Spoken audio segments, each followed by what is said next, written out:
Bien, prions. Père, nous te remercions, nous te rendons grâce. Nous te recommandons ces instants précieux au cours desquels nous voulons écouter, Seigneur, ta parole. Cher Saint-Esprit, illumine les yeux de nos cœurs afin que nous puissions connaître l'espérance qui s'attache à notre appel, afin que nous puissions connaître la richesse de la gloire de notre héritage que tu nous réserves. Au nom de Jésus-Christ, nous avons ainsi prié. Amen. Amen. Voilà, que la paix et la grâce de notre Seigneur Jésus-Christ soient avec vous. Amen. Bien, nous continuons avec notre grand thème qui est intitulé de la mort à la vie. Et dans ce grand thème, nous sommes en train de décortiquer le salut. On a dit que le salut a 9 aspects que nous sommes en train d'étudier. Et on a déjà décortiqué 3 aspects du salut. Et la fois passée, on avait parlé de la régénération. Et le 4e aspect du salut que nous allons aborder aujourd'hui, c'est la conversion. Aujourd'hui, nous allons parler de la conversion. Et le thème, le sous-thème, je l'ai intitulé de la manière suivante: comment reconnaître une véritable conversion. Comment reconnaître une véritable conversion? C'est ça le sous-thème. Alors, la fois passée, on avait parlé de la régénération. Nous avons compris que la régénération vient du Père. La régénération ne vient pas de l'homme, mais la régénération vient du Père. Et nous avons, ça vient de Dieu le Père. Et nous avons aussi compris que la régénération est rendue possible par la résurrection de Jésus-Christ. Parce que sans la résurrection de Jésus, il n'y aurait pas de résurrection, de régénération. Donc si Jésus-Christ n'était pas ressuscité, il n'y aurait pas de régénération. Donc la régénération est rendue possible par la résurrection de Jésus. Et on avait compris aussi que la régénération vient de la parole de Dieu, de la parole de Christ. Car la foi vient de ce qu'on entend, et ce qu'on entend vient de la parole de Christ. Et on a aussi compris que la régénération est effectuée par le Saint-Esprit. C'est seul le Saint-Esprit qui opère la régénération dans nos vies. Et on avait aussi compris que la régénération est accordée à ceux qui croient en Jésus. Donc, si vous ne croyez pas en Jésus, la régénération ne vous sera jamais accordée. Elle est accordée uniquement à ceux qui croient en Jésus. Seuls ceux-là sont régénérés. Alors, on avait compris aussi que la régénération, ce n'est pas l'équivalent du baptême. Le baptême n'est pas l'équivalent de la régénération. La régénération, ce n'est pas le baptême. Mais la régénération, le baptême, c'est les signes de la régénération. Donc le baptême n'est pas la régénération, mais les signes de la régénération. Et on a aussi parlé des résultats de la régénération. Donc le premier résultat, c'était l'entrée dans le royaume de Dieu. Deuxième résultat, c'est une nouvelle vie, donc une vie de sainteté.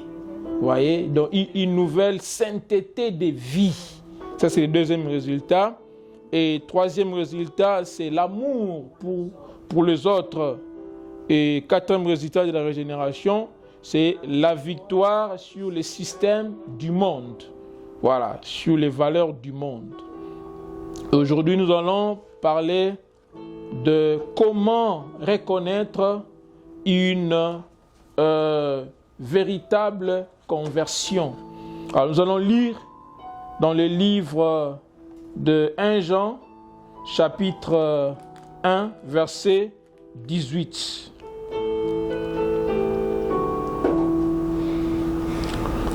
Je lis au nom de Jésus. Il nous a engendrés selon sa volonté par la parole de la vérité, afin que nous soyons en quelque sorte les prémices de ses créatures. Et nous allons essayer de définir certains concepts clés dans ces passages. On dit qu'il nous a engendrés selon sa volonté. Nous avons selon sa volonté. Qui nous a engendrés? C'est Dieu. Il nous a engendrés selon sa volonté. Alors, quelle est cette volonté-là? Quelle est cette volonté de Dieu? La volonté de Dieu est que tout homme parvienne à la connaissance de la vérité et qu'il soit sauvé. C'est ça la volonté de Dieu. Donc, Dieu nous a sauvés, il nous a engendrés selon sa volonté. Disons dans 1 Timothée, chapitre 2, verset 4.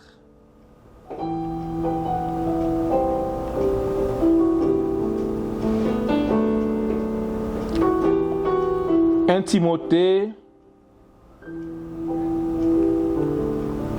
chapitre 2, verset 4. La Bible dit que Dieu veut que tous les hommes soient sauvés et parviennent à la connaissance de la vérité. C'est ça la volonté de Dieu. Et quelle est cette vérité-là? Cette vérité-là est au verset 5. Car il y a un seul Dieu et aussi un seul médiateur entre Dieu et les hommes, Jésus-Christ, homme, qui s'est donné lui-même en rançon pour tous. C'est le témoignage rendu en son propre temps. Donc, c'est ça cette vérité-là. Cette vérité est qu'il y a un seul Dieu et un seul médiateur entre Dieu et les hommes, Jésus-Christ, homme, qui s'est donné lui-même en rançon pour nous. Il n'y a pas d'autre médiateur. Marie n'est pas la médiatrice. Le médiateur, c'est Jésus. Branham n'est pas le médiateur. Mahomet n'est pas le médiateur. Kimbangu n'est pas le médiateur. Le médiateur, c'est Jésus. Il y a un seul Dieu et un seul médiateur. C'est Jésus-Christ. Il y a même des gens qui sont allés même très loin, jusqu'au point de dire que Jésus aurait fini sa course dans Branham. Vous voyez? Ça, ce n'est pas des révélations. Vous savez,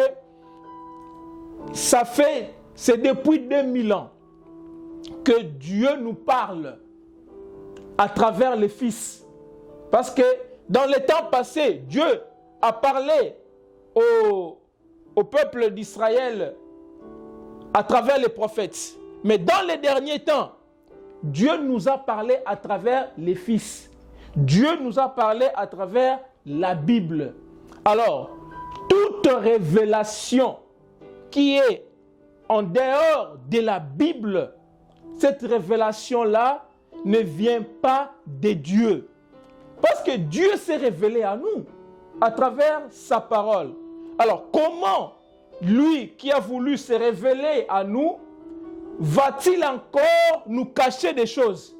Ça, ce n'est pas normal. Toute révélation doit avoir un fondement biblique. Si quelqu'un vient avec une révélation que lui seul voit et que les autres ne voient pas, ça ne vient pas de Dieu. Vous verrez qu'à chaque fois que quelqu'un donne une révélation, si vous regardez, vous allez vous rendre compte, c'est ça, vous allez le voir dans la parole de Dieu. Je ne l'ai jamais remarqué. Toutes les révélations sont là. Maintenant, il faut la lumière du Saint-Esprit pour que nous puissions le voir. Quand quelqu'un donne une révélation, quand vous regardez, vous dites Amen, parce que vous l'avez vu dans la parole de Dieu. Ça est là, mais vous ne l'avez jamais vu parce que vous n'avez jamais été illuminé par le Saint-Esprit. Et quand l'illumination vient, ça peut venir d'une autre personne, ça peut venir de vous. Le Saint-Esprit vous illumine directement et vous dites Amen parce que vous avez vu cela dans la parole de Dieu. Alors, si quelqu'un vient avec une révélation que seul est capable de voir, ça ne vient pas de Dieu. Est-ce que Dieu va cacher une révélation à tout le monde et les montrer qu'à une seule personne? Ce n'est pas normal. Ce n'est pas normal. Cette personne-là est spéciale. Il va amener une révélation que tout le monde n'a jamais vue depuis 2000 ans et que cette révélation-là, Dieu va la révéler à lui seul? Non, non. Tout est dans la Bible. Dieu nous a parlé à travers les fils. Lisons Hébreux. Hébreux chapitre 1.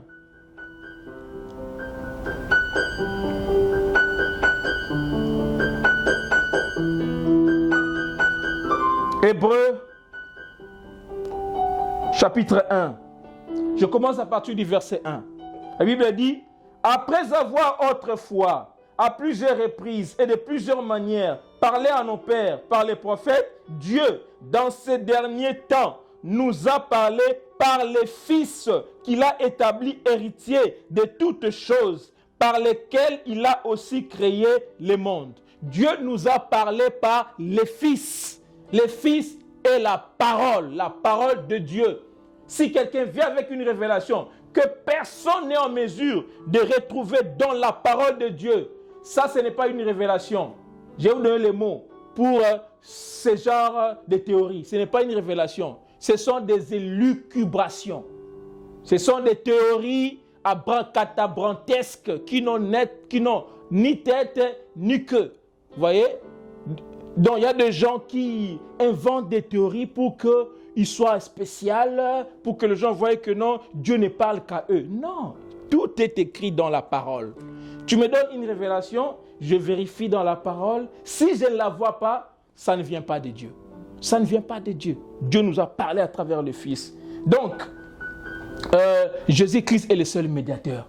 Ce n'est pas Branham, je le répète encore. Ce n'est pas Marie.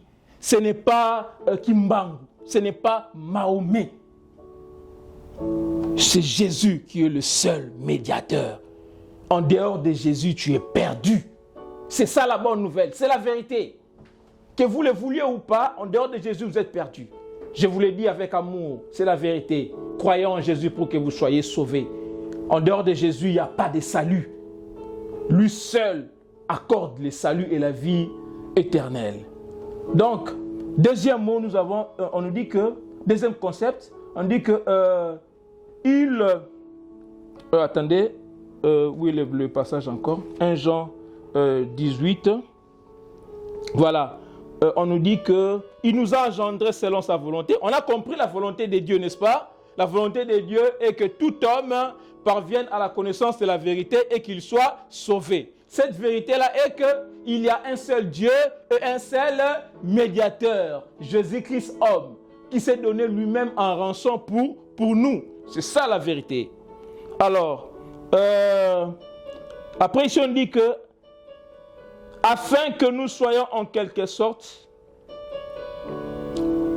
les prémices de ces créatures. Voyez? Donc Dieu nous a engendrés. Hein? Au début on dit qu'il nous a engendrés.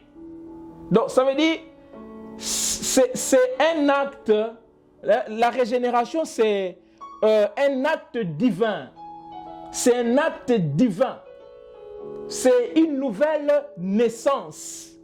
Vous voyez? C'est un acte divin. Ça vient de Dieu, ça ne vient pas de nous. C'est Dieu qui nous a engendrés. C'est un acte divin. C'est une nouvelle naissance. Lisons dans Jean chapitre 1, verset 12 et 13.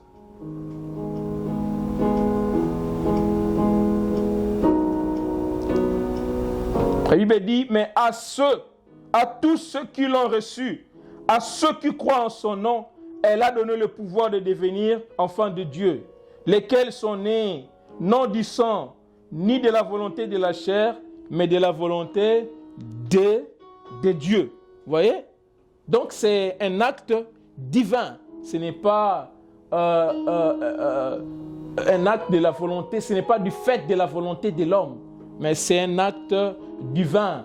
Parce que l'homme ne peut donner naissance qu'à ce qui est charnel. Ce n'est que l'esprit qui peut donner naissance à ce qui est spirituel. Donc c'est un acte divin. Alors, ici on nous dit que, après on nous dit, afin que nous soyons, donc il nous a engendrés selon sa volonté, par quoi? Par la parole de vérité. Vous voyez, la parole de vérité. La parole de vérité, c'est l'écriture, ce sont les écritures, c'est la parole de Dieu. Dieu régénère le pécheur à travers sa parole, à travers le pouvoir de sa parole. La parole de Dieu a un pouvoir régénérateur. La parole de Dieu a une puissance régénératrice. Donc il y a un pouvoir de transformation dans la parole de Dieu. Il y a un pouvoir qui transforme les gens dans la parole. Aucun livre dans ce monde n'a ce pouvoir-là. Vous voyez, la parole de Dieu a un pouvoir qui transforme des vies. Aucun livre dans ce monde a ce pouvoir, a le pouvoir que la parole de Dieu a.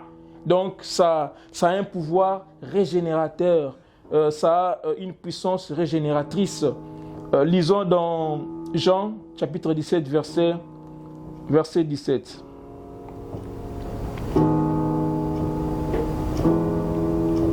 Jean 17, 17. La Bible dit, sanctifie-le par ta vérité. Ta parole est la vérité. Vous voyez, ça c'est lors de la prière sacerdotale de Jésus. Quand Jésus voulait s'en aller, quand il voulait rentrer au ciel, il a fait une prière sacerdotale pour les disciples qui étaient avec lui et pour tous les croyants qui viendront après. Vous voyez, il dit au Père, sanctifie-les par ta vérité. Ta parole est la vérité. Donc c'est la parole de la vérité qui nous sanctifie, qui nous donne une nouvelle naissance. Vous voyez. Et nous lisons aussi dans Tite chapitre 3 verset 5. Le passage même qui a fait l'objet de notre étude du dimanche passé. Tite chapitre 3 verset 5. La parole de Descartes, il nous a sauvés, non à cause des œuvres de justice que nous aurions faites, mais selon sa miséricorde, par le baptême de la régénération et le renouvellement du Saint-Esprit. Voyez? Donc, par le bain de la régénération et le renouvellement du Saint-Esprit. Donc, c'est par sa parole que Dieu nous régénère. Alors, ensuite, nous avons les prémices. On nous dit, afin que nous soyons en quelque sorte les prémices de ces créatures. Donc, Dieu nous a engendrés. C'est lui l'auteur de la régénération de la nouvelle naissance. Il nous a engendrés selon sa volonté. Donc, selon sa volonté. C'est dans sa volonté. Ce n'est pas parce que nous aurions fait des bonnes choses, que nous aurions posé des bons actes, que nous aurions accompli des bonnes œuvres. Non. C'est selon la volonté de Dieu. Une volonté souveraine de Dieu. Et par quoi? Les moyens par lesquels Dieu nous a engendrés, c'est par sa parole. Vous voyez, la parole est les moyens par lesquels Dieu nous a engendrés. Donc, c'est pas sa parole. La parole de la vérité. Et afin, maintenant, le but pour lequel Dieu nous a engendrés, afin que nous soyons en quelque sorte les prémices de ces créatures. Il nous a engendrés pour que nous soyons les prémices de ces créatures. Alors, les prémices. Le prémisse, c'est une expression qui était beaucoup plus utilisée dans l'Ancien Testament. Alors, les prémices se réfèrent au premier fruit de la récolte. Au premier fruit de la récolte, lequel était offert à Dieu. Vous voyez, le premier fruit de la récolte que Dieu attendait comme offrande. C'est ça le prémisse. Donc, le premier est le meilleur. Vous voyez, parce que la première récolte était la meilleure récolte. Vous voyez? Donc, le prémisse, c'est le premier et le premier fruit de la récolte. Donc, c'était la première récolte. La première récolte était toujours la meilleure par rapport à la dernière récolte. Donc, le fruit de la première récolte était de très bonne qualité. Vous voyez? Donc, Dieu attendait cela comme offrande. C'était l'offrande qu'on donnait à Dieu, l'offrande de prémisse. Et c'était un acte de foi qui montrait leur foi en Dieu, que Dieu allait accomplir sa promesse de la récolte abondante. Parce que la dernière récolte, c'était celle qui était beaucoup plus abondante que la première récolte. Alors, ils donnaient le prémisse en signe de reconnaissance à Dieu pour témoigner leur foi que le Seigneur allait accomplir sa promesse de la dernière récolte, de la récolte abondante qu'ils allaient faire à la fin du cycle agricole, quoi. Voilà, donc c'est ça. Et nous, de la même manière, nous les chrétiens, nous sommes une preuve de la nouvelle création de Dieu qui est à venir. Nous sommes le prémisse de Dieu, donc nous sommes une preuve de la nouvelle création de Dieu. Dieu nous a recréés, donc nous sommes une preuve que Dieu va recréer toutes choses. Il a commencé par nous comme étant le prémisse. Vous voyez? Et l'autre chose sera recréée après. La nature sera recréée après. Nous avons été recréés comme étant le prémisse. Vous voyez? Parce que nous sommes d'une très grande valeur aux yeux de Dieu. Voilà pourquoi nous sommes le prémisse de Dieu. Nous avons été recréés comme étant le prémisse. Et c'est la preuve que Dieu va recréer toutes choses, qu'il y a un renouvellement de toutes choses qui est à venir. Et nous jouissons présentement, de cette nouvelle vie qui est un avant-goût de la gloire à venir. Vous voyez, nous les chrétiens, nous sommes une preuve que Dieu va recommencer toutes choses, va recréer toutes choses. Et nous jouissons de cette nouvelle vie qui est un avant-goût de la gloire à venir. Vous voyez, donc nous sommes le prémisse de Dieu. Lors de la tribulation, il y aura beaucoup de gens qui seront convertis. Beaucoup. Maintenant, nous sommes, dans ce monde ici, les chrétiens sont minoritaires. C'est parce que nous sommes les prémices.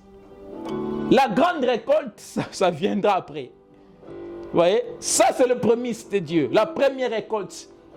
Et la dernière récolte, c'est celle qui sera beaucoup plus abondante que la première récolte. À la fin, il y aura beaucoup plus de conversions que maintenant. Ça sera la dernière récolte. Cette récolte-là sera beaucoup plus abondante. Alors, si tu es parmi les prémices, tu es la récolte d'une qualité supérieure. Vous voyez, nous qui sommes parmi les prémices de Dieu, nous sommes d'une qualité supérieure. Voilà pourquoi nous faisons partie de l'épouse. Vous voyez, voilà pourquoi nous faisons partie de l'épouse de Christ. Parce que nous sommes d'une valeur supérieure, nous sommes d'une qualité supérieure. Alors, si tu veux aussi faire partie des prémices, c'est gratuit. C'est gratuit. Dieu l'a donné à la portée de tous. Ça dépend seulement de ta décision. Ça dépend de ton choix. Si tu décides aujourd'hui de faire partie des prémices, tu en feras partie. Et toi qui me suis, prends la décision de faire partie des prémices de Dieu, de faire partie de l'épouse de Dieu, de l'épouse de Jésus. Et tu vas jouir de tous les privilèges de l'épouse de Christ, car nous allons régner avec Christ. Nous allons nous asseoir sur nous allons nous asseoir avec Christ pour juger les 12 tribus d'Israël. Mon bien-aimé, choisis Jésus-Christ pour faire partir de l'épouse de Christ, pour faire partir de cette première récolte de meilleure qualité qui est le prémisse de Dieu. Choisis Jésus-Christ. Choisis Jésus-Christ. Le salut n'est pas loin de toi. Le salut est à une parole. Le salut est à la distance d'une parole. Confesse seulement Jésus de ta bouche. Crois dans ton cœur que Dieu l'a resté des morts et tu seras sauvé. Tu vas faire partir de prémices de Dieu. Alors, donc nous avons dit que Dieu nous a régénérés pour que nous soyons ses prémices, les prémices de ces créatures. Alors, cette lettre de Jacques est adressée aux Juifs. L'épître de Jacques est adressée aux croyants juifs qui étaient dispersés à travers le monde suite au meurtre d'Étienne. Étienne qui est le premier martyr chrétien. Suite au meurtre d'Étienne, le croyant, le premier chrétien se sont dispersés. Mais aussi suite à la persécution sous les règnes de Hérode Agrippa. Sous les règnes de Hérode Agrippa, vers 44 après Jésus-Christ, il y a eu la persécution des chrétiens qui a commencé et les chrétiens se sont dispersés. Ça a d'abord commencé avec le meurtre d'Étienne qui est mort en martyr. Et ensuite, il s'en est suivi une persécution de chrétiens et ils se sont dispersés. Maintenant, l'apôtre Jacques qui est le frère de Jésus, le petit frère biologique, le frère biologique de Jésus, et il a écrit cette lettre aux chrétiens qui étaient dispersés pour les fortifier, de persévérer dans la souffrance. Vous voyez, c'était pour les fortifier, les encourager à persévérer dans la souffrance. Parce que regardez ce qu'il leur dit au verset 1er. Au verset 1er, Jacques leur dit ceci. Mes frères, regardez comme un sujet de joie complète les diverses épreuves auxquelles vous pouvez être exposés, sachant que l'épreuve de votre foi produit quoi? La patience. Mais il faut que la patience accomplisse parfaitement son œuvre, afin que vous soyez parfaits et accomplis sans faillir en rien. Vous voyez, c'était pour encourager le chrétien. Vous voyez, et ça s'applique aussi à nous. Vous voyez, peut-être nous ne connaissons pas la même persécution, mais nous sommes persécutés parfois de manière passive. Les gens nous empêchent d'exprimer notre foi. Les gens nous empêchent de parler de Jésus. Vous voyez, aujourd'hui, lorsque vous parlez de Jésus dans les milieux publics, les gens cherchent à vous faire taire. C'est aussi une forme de persécution. Vous voyez, les gens cherchent à nous faire taire. Nous subissons parfois de l'injustice. Nous subissons des mauvais traitements. Tout ça pour nous faire peur, pour nous faire taire, afin que nous puissions garder cette bonne nouvelle. Mais Jacques nous dit, nous devons trouver ça comme un sujet de joie. Ça ne doit pas nous surprendre. Nous ne devons pas nous lamenter. Nous devons trouver ça comme un sujet de joie. Et ne pas être découragés. Continuer.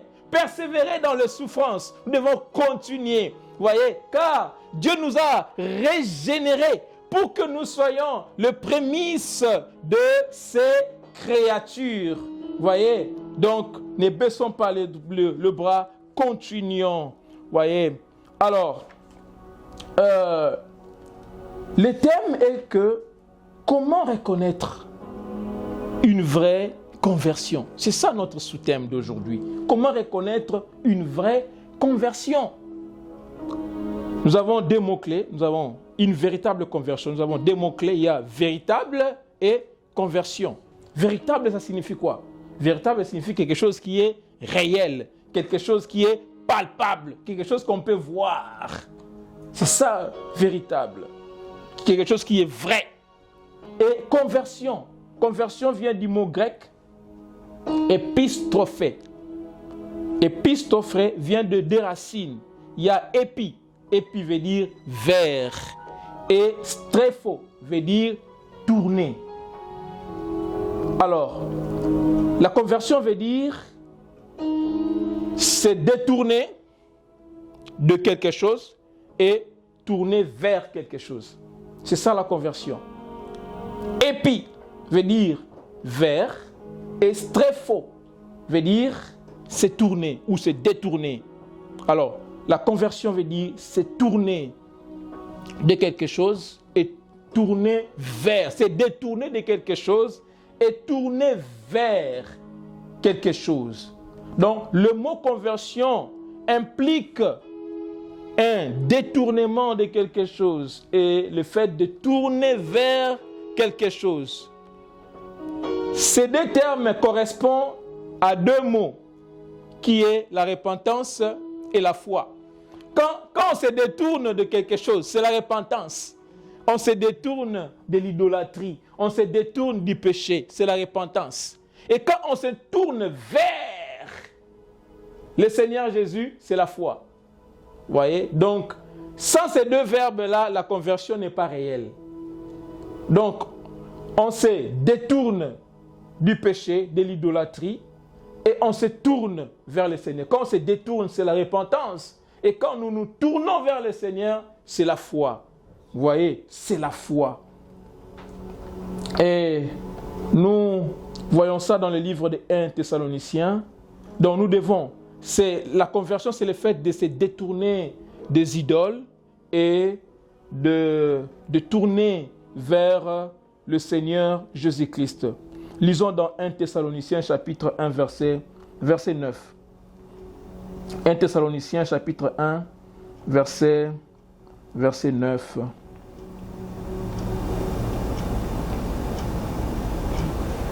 J'ai lu au nom du Seigneur, car on raconte à notre sujet quel accès nous avons eu auprès de vous et comment vous vous êtes convertis à Dieu en abandonnant les idoles pour servir le Dieu vivant et vrai. Vous voyez?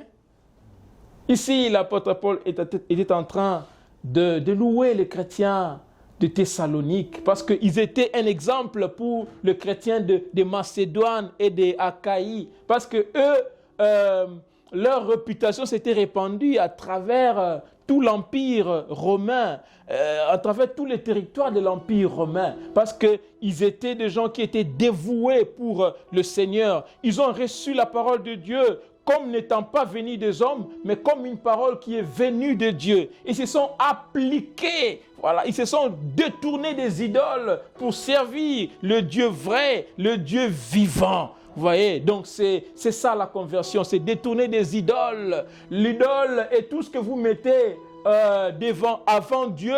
L'idole peut être votre carrière, l'idole peut être l'argent, l'idole peut être votre femme, l'idole peut être le plaisir du monde. L'idole, c'est tout ce que vous aimez plus que Dieu, tout ce que vous mettez à la première place dans votre vie, tout ce qui est prioritaire pour vous. C'est ça qui représente une idole. Alors, nous devons nous détourner des idoles pour se tourner vers le Dieu vivant. Alors, la grâce divine, c'est la cause efficiente de la conversion et la réponse ou le choix de l'homme, c'est l'effet. Nous connaissons la relation qu'il y a entre la cause et l'effet. Si quelqu'un répond à la grâce de Dieu de tout son cœur, il y aura des effets. Quand il y a une cause, il y a aussi des effets. Vous voyez? Quand quelqu'un reçoit réellement Jésus-Christ, il y aura des effets. S'il n'y a pas des effets, la conversion n'est pas réelle. Il faut qu'il y ait des effets de la conversion. La Bible dit que ce qu'un homme aura sémé, il les moissonnera. La moisson, c'est quoi? C'est les effets de ce que toi, tu as sémé. Alors, si réellement tu as donné ta vie au Seigneur Jésus, il faut qu'il y ait des effets. Il faut qu'il y ait des œuvres qui suivent. Ce sont les effets de ta conversion. Vous voyez? C'est ça la relation qu'il y a entre la cause et l'effet. S'il n'y a pas des effets, donc en amont, tu n'as pas cru au Seigneur. Vous voyez? Quand tu as cru au Seigneur en amont et en aval, il y a des effets. Nous voyons les effets, nous voyons les œuvres dans ta vie. Vous voyez? Car nous ne sommes pas sauvés par les œuvres. Nous sommes sauvés par grâce au moyen de la foi, mais pour les œuvres. Vous voyez? Nous ne sommes pas sauvés par les œuvres, mais pour les œuvres. Car Dieu nous a recréés en Jésus-Christ afin que nous puissions accomplir les bonnes œuvres qu'il a préparées d'avance pour que nous les accomplissions. Nous ne sommes pas sauvés par les œuvres, nous sommes sauvés pour les œuvres. Donc, si tu as reçu véritablement le Seigneur Jésus, il faut qu'il y ait les effets de ta conversion. S'il n'y a pas les effets, la conversion n'est pas réelle. Alors, la véritable conversion se traduit par un détournement du péché. Un détournement du péché et un renouveau intérieur qui ne peut être réalisé que par Dieu, qui attire les hommes à lui et qui, par Jésus-Christ, accorde le pardon des péchés et une nouvelle vie. Alors, nous allons voir ce que la conversion est et ce que la conversion n'est pas. Mais on commence par ce que la conversion n'est pas. Et prochainement, on va voir ce que la conversion est. Voilà. Alors, ce que la conversion n'est pas. Premièrement, être converti, ce n'est pas aller à l'église chaque dimanche et avoir le nom de Jésus-Christ dans la bouche à tout moment. Je reprends. Être converti, ce n'est pas aller à l'église chaque dimanche et avoir le nom de Jésus-Christ dans la bouche tout le temps. Ça, ce n'est pas ça qui dit que tu es converti. Car Satan n'est pas dérangé si tu vas à l'église. Ou bien si tu dis le nom de Jésus, si tu cites le nom de Jésus tout le temps dans ta bouche, pourvu que tu ne mettes pas en pratique la parole de Dieu dans ta vie. Satan n'est pas dérangé aussi longtemps que tu ne mets pas en pratique la parole de Dieu dans ta vie. Satan n'est pas dérangé que tu ailles à l'église. Il n'est pas dérangé que tu puisses citer à tout moment le nom de Jésus. Satan n'est pas dérangé. Aussi longtemps que tu ne mets pas la parole de Dieu en pratique, il n'est pas dérangé. Il est dérangé quand tu commences à mettre la parole de Dieu en pratique. C'est à ce moment-là que Satan est dérangé. Mais tant que tu ne le mets pas en pratique, il te laisse aller à l'église, il te laisse citer le nom de Jésus. Parce qu'il sait que tu ne mets pas la parole de Dieu en pratique. Donc, il n'a pas peur de toi. Tu ne représentes pas un danger pour lui. Alors, lisons dans Matthieu chapitre 7, verset 21.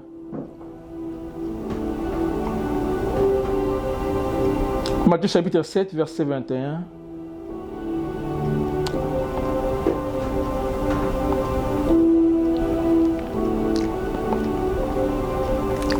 Ceux qui me disent, Seigneur, Seigneur, n'entreront pas tous dans le royaume des cieux, mais c'est lui-là seul qui fait la volonté de mon Père qui est dans les cieux.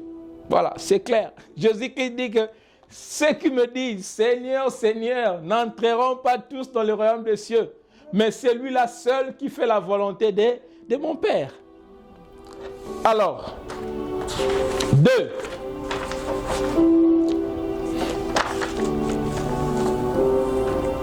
Être converti, ce n'est pas faire de longues prières en public. Ce n'est pas faire de longues prières en public. Il y a des gens qui sont spécialistes à faire des longues prières en public pour impressionner. Lisons dans Matthieu chapitre 23, verset 14. Matthieu chapitre 23, verset 14.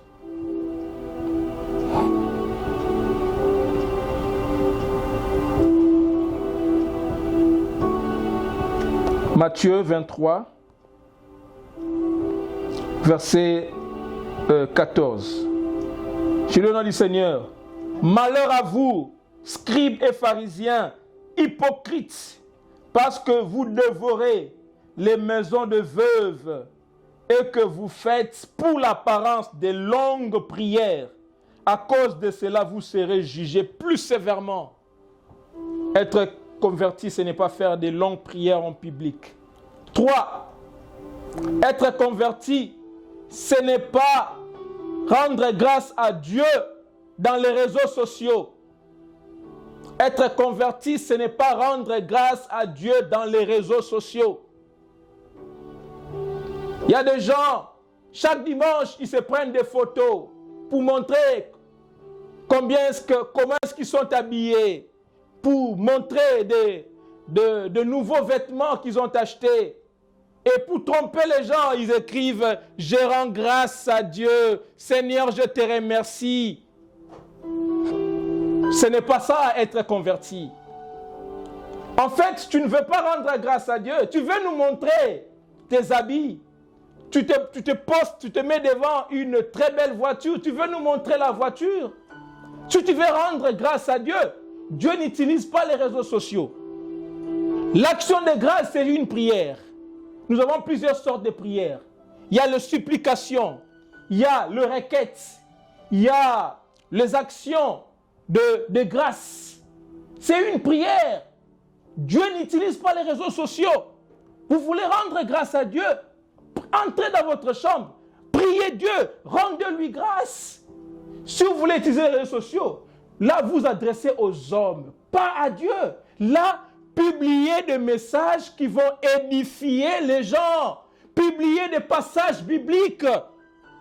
Mais quand vous mettez votre photo somptueusement habillée ou devant une belle maison, une belle voiture, vous voulez nous montrer vos biens. Et vous rendez grâce à Dieu. Dieu n'utilise pas les réseaux sociaux. On ne rend pas grâce à Dieu dans les réseaux sociaux. Dieu n'utilise pas Facebook. Dieu n'utilise pas WhatsApp. Dieu n'utilise pas Messenger. Dieu n'utilise pas TikTok. Vous voyez? C'est de l'immaturité. Publiez des passages bibliques pour édifier les gens. Si vous voulez rendre grâce à Dieu, allez prier dans votre chambre. Allez rendre grâce à Dieu.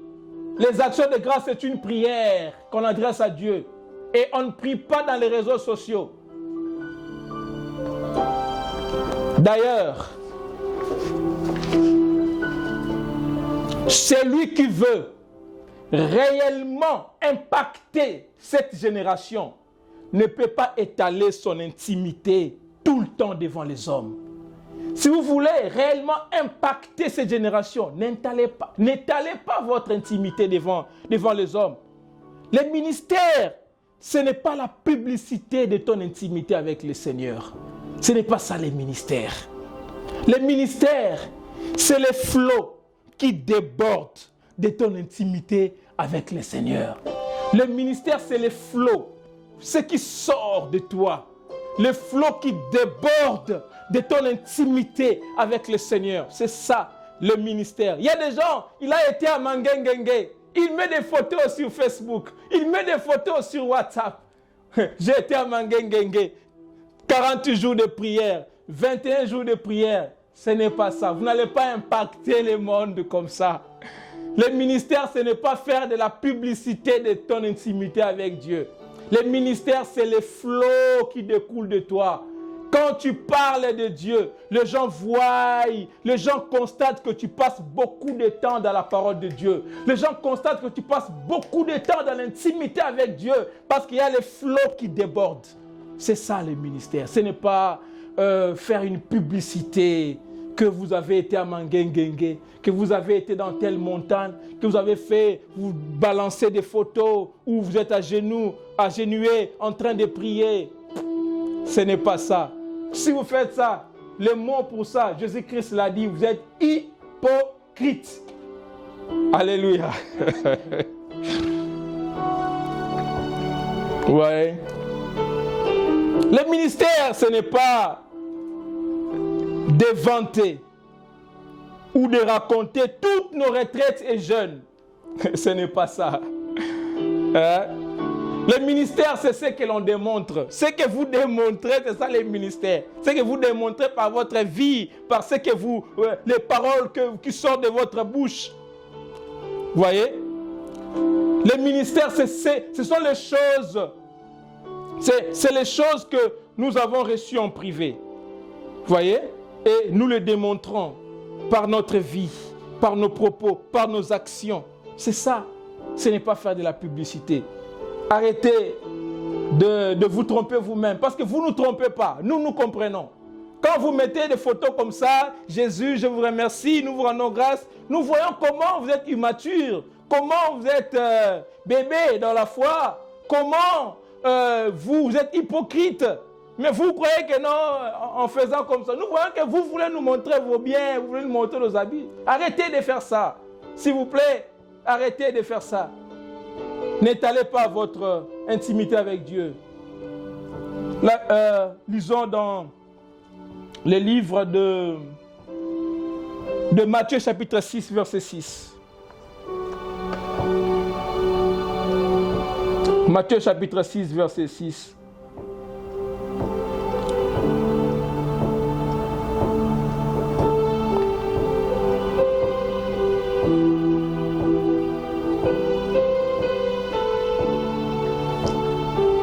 Mais quand tu pries, entre dans ta chambre, ferme ta porte et prie ton Père qui est là dans le lieu secret. Et ton Père qui voit dans le secret te les rendra.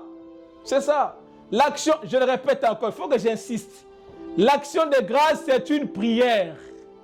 Il y a plusieurs formes de prière. Il y a les supplications, les requêtes, les actions de grâce. L'action de grâce est une prière. Alors, ne rends pas grâce à Dieu dans les réseaux sociaux en nous montrant combien tu es, combien tu es habillé, combien tu es somptueusement habillé et en écrivant « Seigneur, je te rends grâce ». Si tu veux rendre grâce à Dieu, entre dans ta chambre, prie le Seigneur, rends-lui grâce dans ta chambre et pas sur les réseaux sociaux. Alors, quatrième point, être converti, ce n'est pas prendre seulement soin de l'apparence tout en négligeant le cœur. Être converti, ce n'est pas seulement prendre soin de l'apparence et négliger le cœur. Il y a des gens qui obéissent plus aux coutumes, à la tradition des hommes qu'à la parole de Dieu.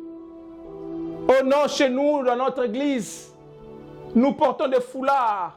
Dans notre église, nous portons de longues jupes. Dans notre église, nous ne défrisons pas les cheveux. Dans notre église, nous ne portons pas les bijoux.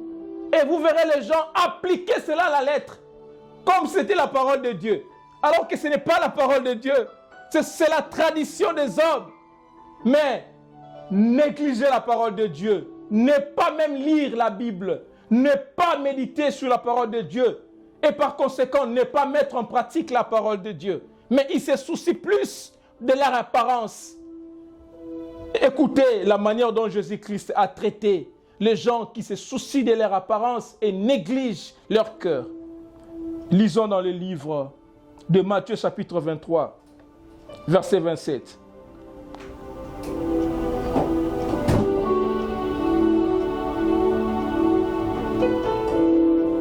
Matthieu 23, 27. La parole de Dieu déclare ceci. Malheur à vous, scribes et pharisiens, hypocrites, parce que vous ressemblez à des sépulcres blanchis, qui paraissent beaux au dehors, mais qui au dedans sont pleins d'ossements, de morts et de toute espèce d'impureté. Au dedans, vous avez de longues robes. Au dedans, vous avez des apparences de piété, mais dans le cœur, toutes sortes d'impuretés. Ce n'est pas ça être chrétien. Ce n'est pas ça être converti. Nous devons plus prendre soin du cœur, car c'est du cœur. Le changement qui commence à l'intérieur, ça se reflète aussi à l'extérieur. Commençons par le cœur, l'intérieur. Laissons notre cœur être transformé par le Saint-Esprit. Et l'extérieur va refléter aussi le cœur.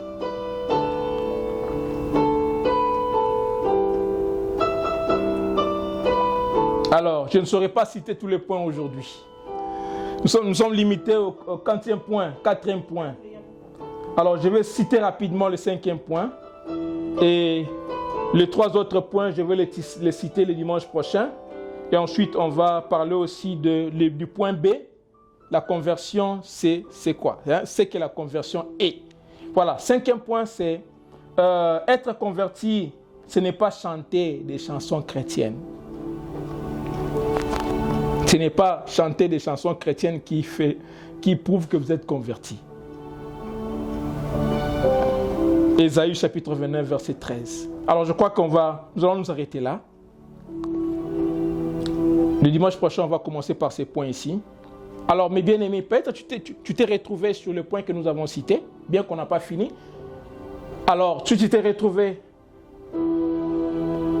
Détourne-toi, répands-toi de ces mauvaises habitudes et tourne-toi vers Jésus. Jésus, il répond toujours à un cœur repentant.